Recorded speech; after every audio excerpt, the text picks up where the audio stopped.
is something that is about to boil over. Oh, I'm going to kick you in the chest. And I'm seeing Leaf fans get upset about it. Oh, boy. Because we've had Justin Bourne, Pierre LeBrun, Elliot Friedman all weigh in on this. And we have quotes from Brad Treliving on it as well. So I want to start this by saying that a lot of this seems to be conjecture. A lot of this seems to be... What does that mean?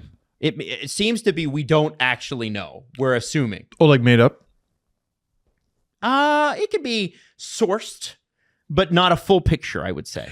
Conjecture is a better way to describe it than made up. Right. But it's not made up. Not based in hard fact. Yeah, I would say that. And I also want to say that what we're about to tell you is something that this person's representatives have done before. And I want you to recognize the same patterns so you don't get upset. Because there's no point in getting upset, right? What is an agent's job? Jesse and Steve, what if you hired an agent, what would you hire them to do? A podcast. Oh, shit. That was good. That was a really strong high five. Yeah. I wanted you... What was the player that you mimicked was like a dog? Lomberg, right? That's what you want your agent to do on your behalf with management. You want them to go... No. You're paired up with Adam Wylde. That's Your podcast and agent provocateur. right. You just hold up a dartboard to Gary Bettman and there's 45 minutes for you. Bang. Also, salary cap. Bet it sucks. Bang. Triple hard cap. Bang. Bet it sucks. We got to send Alan this clip. Yeah. But the agent's job is to say, my client is worth X. And usually when the agent starts off this conversation, the team is saying, your client is worth Y.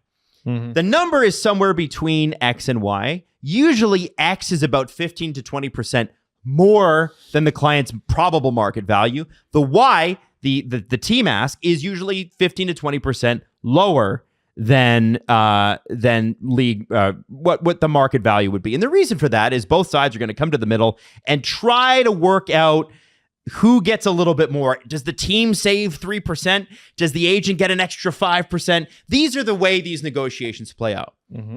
When it comes to Mitch Marner, the last time that the Leafs and the Mitch Marner camp, and I say Mitch Marner camp because his agent, Darren Ferris, has a very specific way that he likes to negotiate in Toronto. And we saw this in 2018-19. By clanging two pots together? It was very obvious, first off. We want privacy! Yeah. That's It was very obvious back then who he was talking to and who was going to repeat verbatim what Darren Ferris said and tweeted out and caused a shitstorm. Matthews signed a 5-year contract extension, and that day, Darren Ferris was in the paper in Toronto going, that contract's bullshit. My client's getting paid. We should have known. We should have known that the next 7 months would be bullshit with his client. Sorry, Subwoofer guy. Don't ruin people's ears. Mitch Marner had a complete puppy dog Care Bear persona in the city, and he ruined it. Darren Ferris ruined it. And I wish Mitch saw that. He doesn't. He blames everyone else, but it's Darren's fault. There has been building resentment, and you have to acknowledge that within the fan base or certain sections of it in Toronto. There are lots of, I think everybody's a Mitch Marner fan. I think nobody is a fan of how that went. And no, because frankly, what sometimes these agents don't understand is people can't relate to that kind of money. Mm-hmm. We cannot relate. $1 million is $80,000 a month. You keep saying that, and why does that put it into easier to understand perspective than just getting $1 million? $80,000 a month. I'm not a car guy.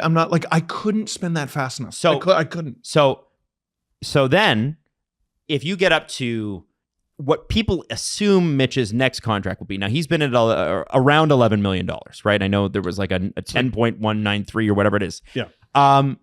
That kind of money is where you get up to $800,000 a month. Now, there are taxes, there is escrow, there are agent fees. I understand all that. Players take home roughly 30 to 35% of the total number, but that's still $3 or $4 million bucks, and it's a lot of money.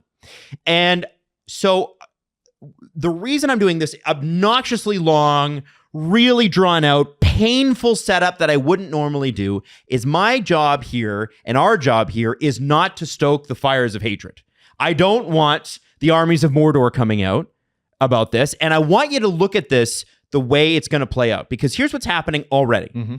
In the last couple of days, we've heard from both Pierre LeBrun, Justin Bourne, and Elliot Friedman as well, to varying degrees about what the Marner camp wants to do. From what we understand, the Toronto Maple Leafs have not asked, talked to, discussed any sort of trade, any sort of whatever. So what do reporters do when the Toronto Maple Leafs essentially give you nothing? Well, you go to the agent. What's the agent say? And what we're hearing from this is a report from Justin Bourne. Mitch Marner prefers to stay with the Leafs and become a UFA, with his camp promoting this idea publicly. This supports something that Pierre LeBrun said yesterday, which was not only have they not been approached, but that this could, and Elliot jumped on this too, this could play out publicly over the next year, as in, maybe we don't want to move, and they don't have to. And they don't have to waive the no trade clause. All things that we know. What I want to remind everybody is that even if you're willing to accept a trade and you're Mitch Marner, at this point, you don't admit that. You don't say, yeah, sure, I'd love a trade. You don't do that. You try to get as much out of this as you possibly can. If you say you want to trade, the team that tries to trade for you will understand that, and it will hurt your negotiation position. Because they'll say, you want it out of Toronto anyway, here's your extension. Otherwise, we're not trading for you. You got to undersell how much you like the city. You got to oversell. No. Undersell. No. Sorry. Oversell how much you like Toronto. Yeah. Undersell how much you like the place you're going. Yes. Because you have to accept that place. It's not Toronto. But this place, I don't know. And you gotta undersell how much you even like hockey. I can play that. I don't know. I guess. Okay, what if we gave you $12 million? Wink. Well, I guess I could. And then all of a sudden you got that for 8 years. You have to understand that for Mitch's agent to do his job, he has to say that A, Mitch doesn't want to leave. To do his job. B, that he wants to play out the year, and C, he's going to UFA next year. All of these factors push up Mitch's price. So it gives the acquiring team, if there is one, the notice that, hey, he didn't want to leave anyway, and you better bring your best number. Otherwise, he's not going to accept it. If he says, I want out, the number will be less. And that is the key here. So when you see these reports, and I'm seeing Leaf fans reacting viscerally to this, and I understand why, you're not wrong. But this agent loves to play out negotiations in public. We've seen him do it with other players before, but Mitch is the most famous one to us because it happened here. I want you to understand that. Look at it through this lens. Now, does that mean he's getting traded? I actually think that it's like a home run. He's getting moved. The Toronto Maple Leafs, I think it's a ground rule double. The Toronto Maple Leafs cannot let this player start next year on this team and allow him to play out the UFA year in Toronto for two reasons. Hold on. Sure, two reasons. Number one, it hasn't worked. It doesn't work. But what if it works next year? No, it doesn't work. We've said all of us for the last half decade. 2 head coaches, 8 years, doesn't work. So that's number one. Number two, and this is the more important situation, is that you had the opportunity to move on from this player last spring without a no trade clause. The general manager that you fired when he suggested it is now in Pittsburgh. And they kept the guy who made that decision. If you allow this to happen and play out, it will be a distraction for the team, and it will lead to, and you're already on shaky ground, and I'm talking about Brendan Shanahan here. You're already on shaky ground. If that is the story going into training camp, if that is the story in October, November, December, goodbye, Brendan Shanahan. Keith Pelly's not going to have it. He's not going to have it. And by the way, as a Leaf fan, neither are you. And I think it's really important that we look at that through that. So this is what you're hearing in the press right now, and this is where it gets exciting and dramatic and trades, and we all love this, is jockeying by team and jockeying by player and player agent, right? Well, and they want you to react. Darren Ferris they want you to react to this. So they want you to get mad. Who wants a reaction?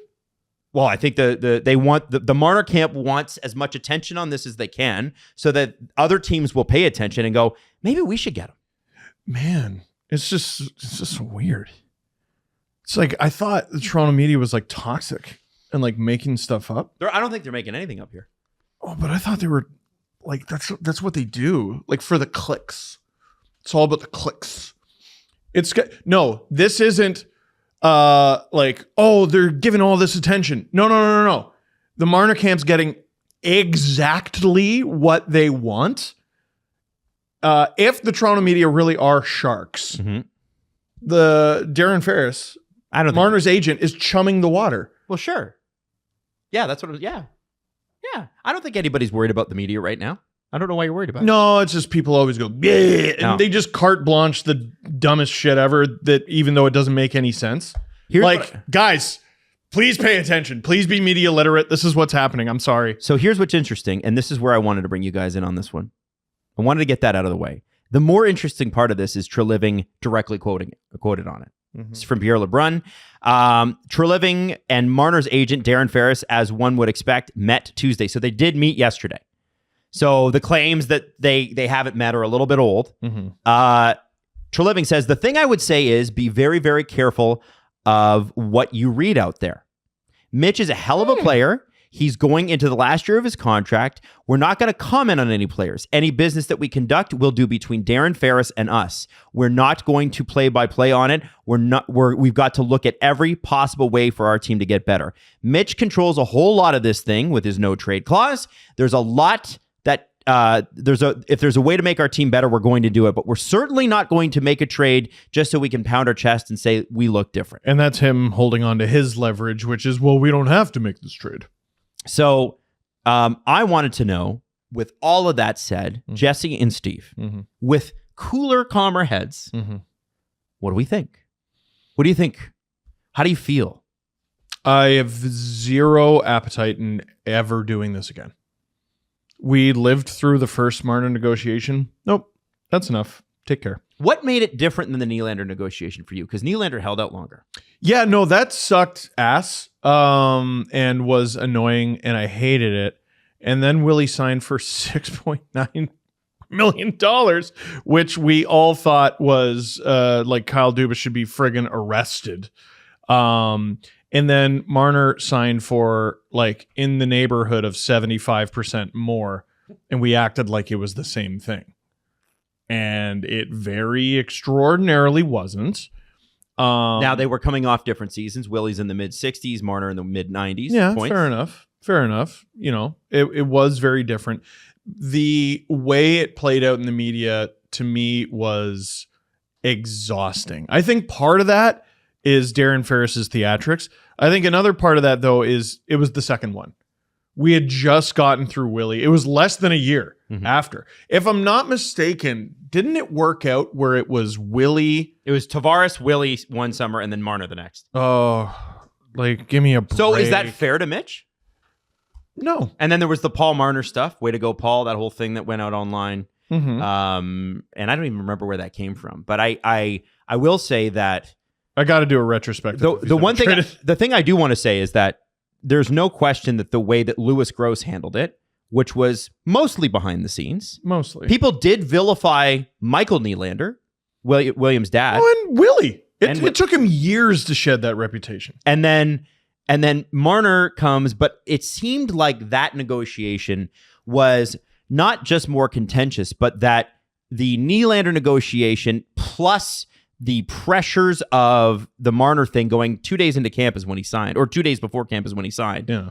It felt to me, and you guys can correct me if I'm wrong here, that Dubas said, you know what, screw it. We'll figure it out. I think it was Mitch. I want to get this done. That's enough. That was the impression I got at the time. Really? This is why, like I said, like I wish, under this assumption, right? Because I don't know that this is true, but under this assumption, like I wish that kid would stick up for himself.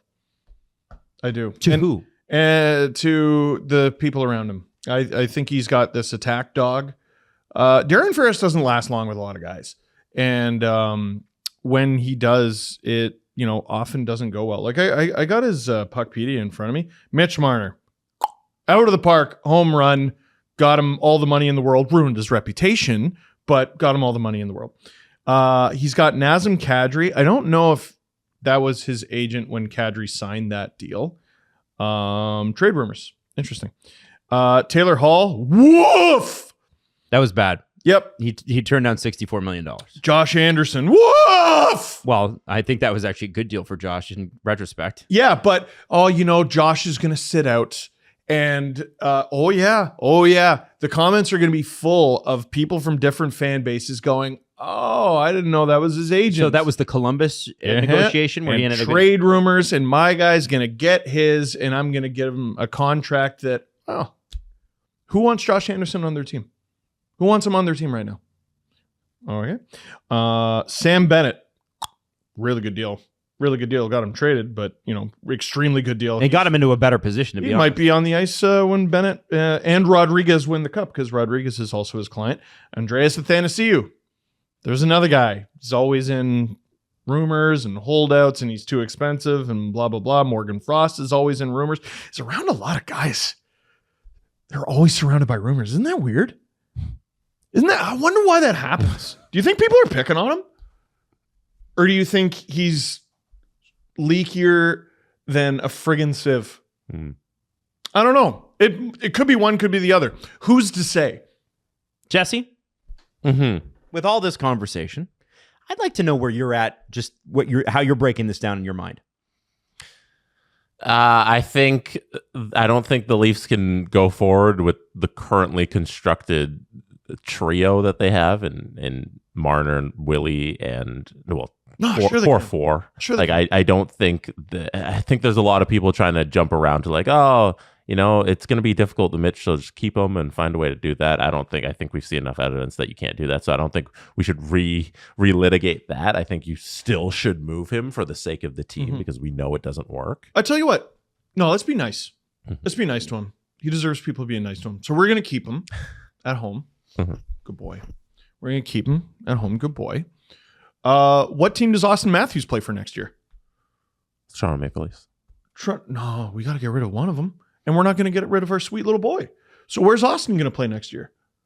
Well, Austin's not going anywhere, Steve. Oh, you know what? They probably shouldn't. All right. Where's Willie going? Well, they just signed him to an 8-year extension. You can't really move Can't him. trade him. He's got it. Oh, all right. Well, where's John going? No trade. No, yeah. Well, Marner has a no trade as well. Oh, it's almost like a year ago, we were absolutely correct. The obvious choice was to not fire your general manager 5 weeks before the draft and 6 weeks before his no trade kicks in. Where's Morgan playing next year? Well, so hang on a second. The Leafs could have last summer traded either Mitch or Willie. That was the rumor before Dubas was fired, is one of those two guys was going to go. And they didn't. If I had wheels, it'd be a wagon. Where's Morgan playing? Where's he going? What do they get for him? Guys, one of them has to go. It's not even about him personally. Like, I tell you what, if he signs an extension, fine. Do it quick and shut the fuck up about it. I hate this guy's agent. I really do. I can't stomach this any longer. I don't know why he wants this. You know what I mean? Get it done. Get it. Whatever decision you come to, get it done. That's it. That's all it is. Do you want this dragging out all summer? Do you think it's going to increase his popularity and marketability? Winning increases it. You know how Willie shed all this bullshit? He scored a bunch. Scored all the goals and was routinely their best goal scorer in the playoffs, or one of their better players. Has been. And scoring in elimination games. There was at least one elimination game. There were 2 elimination games where Willie had the only goal. The 3-1 loss to Montreal. I think it was 3-1 in game 7. He had the only goal. Lol. And the 2-1 loss to Boston in game 7 this past year. Lol. Mm-hmm. You know, and overtime, even your most relentless uncle was like, Uncle, you know all right, what? Fine, he's good. All right, fine, he's good. Go ask any Leaf fan on any GO train, bus stop, Maple Leaf Square, forget what they think about this kid. Go to any high school, you get a different answer. But go ask any older Leaf fan. You know, maybe it's a generational thing. I don't know. I don't know. We can't do this again. Answer the question honestly. Where does John play next year? Where does Austin play next year? I think John, where does Willie play John next is year? going to stay. Where does Morgan play? I can't do the song and dance anymore. You're either running it back again like a psychopath, or you're trading this player. That's the long and short of it. And that's why I'm saying don't overreact to these reports if you can help it. Because I know it's like the thought of it. Listen to it coming out in Steve, right? Oh, I know. Yeah, well, it's starting low and it's building. I'm not doing this again. I don't think that either side. I think the Marner camp are smart enough to understand that position. I don't think they are. I 100% know they are. No. And I think that the Leafs are smart enough to also know they can't go forward with this. You can't go forward with this. You know it doesn't work, and you're also this player's stock will drop to zero in this market. And frankly, he'll have some ownership of it, but it will be more a function of a poor decision made in spring 2023. And I think you have to put the responsibility on the Toronto Maple Leafs on this one. You do. They offered the contract, they signed the contract, they allowed the behavior, they let the team keep coming back year after year after playoff failure with no recourse. No threat of trade, no threat of anything. And then when they finally said, you know what? This isn't working. They fired the guy who said it out loud. Yep. And then the next year they repeated it. So when you are directing your anger and your frustration, I get that you don't love where the agent, I get not loving the agent doing this through the press, but remember the team we all cheer for is ultimately responsible here. And profoundly stupid hockey team. But I mean, look at the results. Yeah. What, did you think they were good at this? Obviously not. No, keep him. Keep him. I don't another think year of will. this shit. I don't think it's okay. I don't think they will. No, but you know what? Maybe this time it works. Man, I hope it does. That'd be great. Wouldn't it be? Wouldn't it be like actual Stanley Cup here instead of Sim Stanley Cup?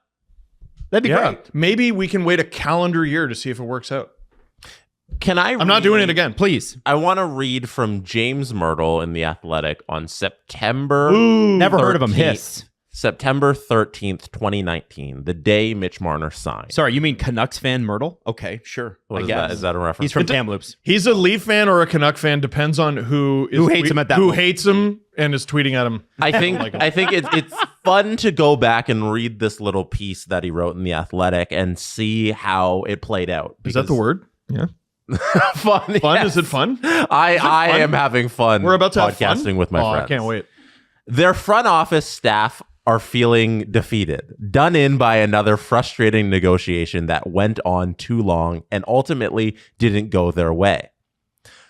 For all that, they kept Mitch Marner. Through his prime in age 22, 23, 24, 25, 26, and 27 seasons on a 6-year contract for $10.893 million. It was more than the Leafs' 6-year $10.5 olive branch that had languished on the negotiating table for months, but not outrageously so. They moved even higher than what was, based on Marner's comparables, around the league. An overpay in order to get the deal done before the sideshow hit the regular season. Once that happened, once they got to October 2nd without a deal, getting something long-term signed would have been nearly impossible. It really, how does the fan base feel? It depends on how badly you want to keep the player. There's no question that with Austin, JT, Marner, and Willie making up $40.5 million, or almost exactly 50% of the cap, that Toronto will be very limited in what they can do this season in terms of further player movement. And then he continued, and I'll end with this. Getting a second contract with a cap hit north of $10 million used to be, well, not possible. Only Connor McDavid and Matthews had done it previously. It remains to be seen if this becomes part of the new norm around the NHL, or if the Leafs are outliers in paying this much this soon to their kids. And I think it kind of played out as they paid a little too much to their kids, and nobody else really followed suit. No, let's do it again. No, that's fine. Let's do it again. That was 4 years ago. That was 4. Yeah, I was just going to ask, what date was that? September 13th, 2019, the day Mitch Marner signed his second contract. Almost 5 years ago. Yeah. 5 years ago. Wow, September, Jesse, that is he's like Nostradamus. Like, that's crazy. How did he? That is reading the future. It was because it was fucking obvious. It was so the article. It's a balance of the dichotomy of which way this could go. Mitch Marner was coming off of a 94-point season at the age of 22. Which, if you round up, is 100. Chronic 100-point scorer Mitch Marner, who's never done it. Yeah. So there was that the angel and devil on your shoulder. You want to give this kid who's 22, who you think is only going to get better, you're going to lock him up for $11 million because the cap's going to go up. It's going to be worth it. He's going to score 100 points every single year. Or you give this kid all this money and you lock up all your cap space so you can't do anything else with your roster. And who knows, he needs to perform at a certain level to outperform what you would have been able to sign for the millions of dollars that come into play. And seeing now how it played out, I wonder if there's regrets in Kyle Dubas's mind about giving out this deal. He's like, why? Rich. Why? He's my captain. He got like $50 million to get a promotion in Pittsburgh. There's no justice or hockey god. There is no hockey god. The regrets in Kyle Dubas's mind. I should point it as the regrets in Leafs fans' minds about how this all played out. And maybe if there was, in some other scenario, a bridge deal to be done, an $8 million 3-year deal, something like that would have been a lot more comfy for Mitch Marner. And seeing where they are right now, I hope they don't make the mistake again and try and lock up all of these guys once again to a whole boatload of money. And that's kind of where I'm sitting at right now. I think you meant 3-year $8 million. What did I say? 8-year $3 million. Oh, sorry. Yo, I would have been keep him. Keep him. Sorry, if it was like 3 years for life. Not even 8, like 9, 3-year $9 million for Mitch, and you would have been able to figure things out hopefully a little better in that situation. I just hope Brad Treliving does not make the same mistake that the Leafs have made in the past and lock up all of these guys to massive deals, because on the open market, Mitch Marner commands $12 million. And if you're going to negotiate with him now, it's going to be somewhere in that neighborhood, and you can't do that. So you have to move on. I will say this. At the time, it wasn't super duper obvious that it was a horrible contract. It seemed like it, but there were a bunch of peers who were like, all right, let's see what their number comes in at. And then Mikko Rantanen signs, and we all went, oh, shit, okay. And then Charlie McAvoy signs, and we go, oh, okay. How about Cale Oh, my God, Jesus. And then every contract of a list of players who are probably better. You know what got me? Kucherov. The Leafs that deal kills me. That deal freaking kills me. Thought they were setting the market with Mitch Marner in that contract. And what turned out to be the case is that he still sits as the 12th highest paid player in the National Hockey League to this day. And it's not comparable with his peers who have signed deals after that for much lower. So it's Jonathan Huberdeau being an outlier on that one, by the way. And I know people are going to look at that list that you're putting up there and be like, oh, but Huberdeau. Okay. Yeah. Okay. So that you're going to compare Marner to what has been an absolute fucking disaster in Calgary. What are we talking about? He's a big part of the reason they sign all these extensions a year out is, we can't let him walk to UFA. Yes. Also that, but you can't sign a player after they're coming off a redonkulous season. Huberdeau was like, I know a lot of people are like, oh, that contract sucks or whatever. Dude, he's coming off 115 points. Yeah, we're going to give you 6 or 7. Under what? And you just traded for him, too. Yeah, under... You traded a franchise player for him. You want me real, real bad. And I'm coming off like one of the greatest seasons from a left winger ever. Yeah. By the way, and I don't place a lot of... I place some of what's happened in Calgary at Huberdeau's feet. More of it at Calgary is the worst managed team outside of the Columbus Blue Jackets. They're a terribly managed team. They were a terribly coached team. I'd love to see what Huberdeau looks like elsewhere, but that contract's too big to move. Yeah, well, and this is also the time of year where you look at like your full season stats, and Huberdeau's are not good. But if you look at after a certain date, I think he was on a line with Sharangovich and I don't remember who else. They were point-of-game players. He had a good back half of this. Yeah, there you go. That's for sure. Yeah, so and if you're Calgary, you hope next season is a lot more like that than the front half. Anyway, One of them's got to go. I don't care who it is. I don't want to do this all summer. No. One of you beat it. I look at the last thing on the deal, his current deal, not the next one. Just don't make the same mistake. You look at the signing date and the people who've signed after Mitch Marner. It's a list of the best players in the National Hockey League who are making less than him and signed after. Name them. I can just go down the list. Go down the list. Some guys named Eichel and Aho and Point and McAvoy and Kachuk and Kucherov and Adam Fox and like Mikko Rantanen. Like it's Roman Josi, even Hale McCarr. Kirill Kaprizov.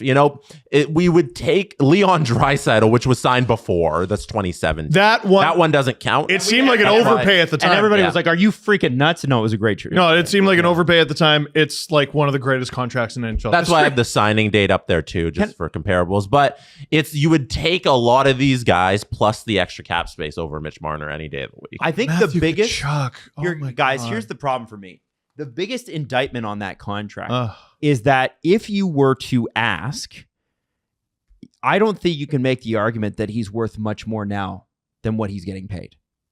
If, the number that's been thrown out there. Oh, absolutely. The number that's being thrown out there right now is like, it would be like $12 million to get it done. Mm-hmm. And I'm trying to figure out who gives that to him. I look at some of the numbers that were being thrown around when the RFA negotiations were happening, when his people were putting out there that he was going to go to the Zurich Lions, and the Zurich Lions tweeted about it. They were very funny. Mm-hmm. And that the Columbus was going to offer him $13 and $14 million.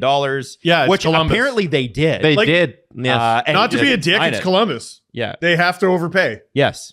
They've always had to do that. And so my question is, when you name all those players, Jesse, Eichel, Rantanen are some of the names that come up. Yes, they signed in a more of a flat cap environment, but are they, is comparably speaking, is Mitch worth much more than the 10.9 that he's making? I think we're wrong if we don't assume that somebody out there would give Mitch 12.5. That I think 100% is Utah exists. But that's not that much. Right? You understand that those guys, when a lot of those guys signed their contracts, they went from $5 and $6 million to $10 million. Mm-hmm. We're talking about a player that went from $900,000 to $10.9 million and might jump to 12. Yeah, no, that's not a big. The second contract, doing that for a 22-year-old was ridiculous every day of the week. So I can't. So this is I can't. So this is where it all comes back to this, guys, and this is why people have even been asking the CJ show, like, has anyone ever raised? Adam says that people have actually waived their no trade clause. Is that true? Yeah. Of course they have. They've waived their no move clause. How would you do it? Like, of course, you just got to act like you don't want to. You got to act like you don't want to. Let them act like you don't want to. Don't react too much to it. I know you're a fan. I get it. Me too.